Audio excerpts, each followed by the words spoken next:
ሄርሜላ ልጁን ከስንት ወንድ ነው ያረገዘችው ብላችሁ ለጠየቀችው ጥያቄ መልስ ታገኛላችሁ ዛሬ በዚህ ቪዲዮ። በደንብ አድርጋችሁ ይህ ቪዲዮ ላይክ፣ ሼር፣ ሰብስክራይብ አድርጉት ቻናሉ ማለት ነው።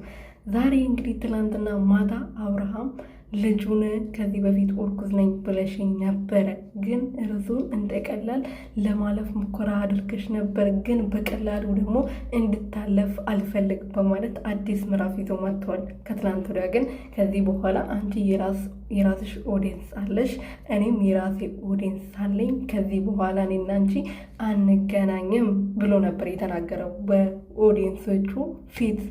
ግን ትናንትና ምንድን ነው ያለው? በራሱ መግቢያ ሰርቶ ነው አዲስ ምዕራፍ ይዞ የመጣው ማለት ነው። ከዛ ደግሞ መጨረሻ ቪዲዮ ላይ ምንድን ነው ያለው?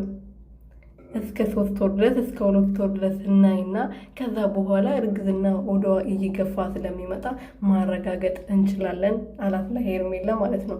ሄርሜላ ደግሞ ምንድን ነው ያለችው? እሺ በቃ ነው ያለችው። ስለዚህ ሁለተኛ ልጅ አስረግዘው እሷ ጋር ሄዶ ልጇን አርግዘው ሩትያውን እርጉዝ ብትሆን ሄርሜላ ትሆናለች ከአብርሃም ጋር። በቃ ይሄ ነው ስራው ማለት ነው። ስለዚህ ሄርሜላ ከስንት ወንድ እንዳረገዘች ማወቅ ከፈለጋችሁ ይህ ቪዲዮ በደንብ አድርጋችሁ ላይክ አድርጉ። ሰላም ሰላም ቤተሰብ እንዴት ናችሁ? ደህና ናችሁ ወይ? እኔ ያለው ሁሉ ሰላም ፈጣሪ ይመስገን። በያላችሁበት ሰላማችሁ ብዝት ትርፍርፍ ይበልልኝ። ለዚህ ቤት ደግሞ አዲስ ሲሆናችሁ ሰብስክራይብ፣ ሼር፣ ላይክ እያደረጋችሁ ቪዲዮን በደንብ ላይክ አድርጉልኝና ለሁሉም አድርሱልኝ። በተለይ ለሄርሜላ ደጋፊ ነኝ ለሚባሉት የስደት እህቶቻችን፣ ለሚታለሉት የስደት እህቶቻችን በሄርሜላ ምክንያት እየተባሉ ላሉት ለእነሱ በደንብ አድርጋችሁ ሼር አድርጉልኝ። ለምን መሰላችሁ እንደዚህ ያልኩት? ሄርሜላ ለአንድ ወንድ ብቻ የምትሆን ሴት አይደለችም። በደንብ አድርጋችሁ ከሆነ አብርሃም ባለፈው ቲክቶክ ላይ የሰሩት ቪዲዮ ልብስ አስታውሳችሁ ከሆነ የሆነ ጊዜ የጽጌ ልደት ጊዜ ለብሳው ከዚህ በኋላ እንደዚህ አይነት ልብስ እንድትለብሺ አልፈቅድልሽም፣ ዛሬም ልደት ስለሆነ ነው አላት ማለት ነው። ግን የእሷ ልብስ ከሰው አልፎ አያውቅም። ከዛ በፊትም ማለት ነው እሷ በቄጧ ነው የምትመካው። ቄጧን እያሽከረከረች ትመጣለች። እዛ የትኛው ወንድ ይለጠፍባታል?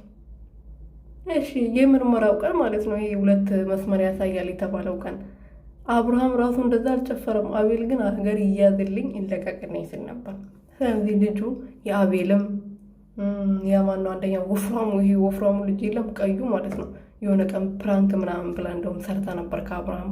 የእሱ ልጅም ጭምር ነው። 2 ያዙልኝ 2 ብያለሁ አይደለ? 3ኛ ይሄ ጥቁሩ ልጅ እንደውም ሸሚዝ የአብርሃም ሸሚዝ ለብሶ ነበረ የሆነ ጊዜ ማለት ነው። የአብርሃም ሸሚዝ ለብሶ ነበረ የሆነ ጊዜ የእሱ 3።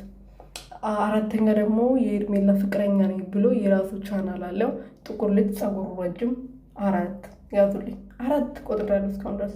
ብሩክም ደግሞ ስራውን ከሰራ በኋላ ነው የገባው ገዳም የገባው ማለት ነው። ያው 4ኛ እንዴት እሆናለሁ በማለት በጣም ተቆጨና ገዳም ገባ ማለት ነው። ገባችሁ አይደለ? 4ኛ ቁጥር ያለው አብርሃም 5ኛ ነው። ከዛ በኋላ ብዙ አሉ እኔም ማላቃቸው ማለት ነው። እኔም ማቃቸው ግን 5 ናቸው። እና አሁን ይሄ ልጅ አብርሃም ትንሽ ጥርጣሬ እንኳን ቢኖረውና ምርመራ ቢደረግ ፈጣሪ ሆይ ከዛ የማን ነው ተብሎ ነው ይሄ ልጅ የሚያርገው? እውነት ቢሆን ማለት ነው። ግን እውነት አይደለም እኮ። እውነት ከሆነም ራሱ እሷ ከሌሎች ወንድ ነው ያረገዘችው እንጂ ከአብርሃም አይደለም። ገባችሁ አይደለም? ለነገሩ አብርሃም ነው የሚያረግበት ይፈረድበታል። ወንድ ልጅ አይደለ እንዴ? ሆቴል እየገባች አጭር ልብስ እየለበሰች እሱን ታማድለዋለች። ወንድ ልጅ እኮ ነው፣ ስሜት አለው። ስሜቱ ደግሞ አፍንጫው ላይ ነው። ቶሎ ነው የሚመጣበት። ፈጣሪ ወይ ከዚህ አውጣኝ።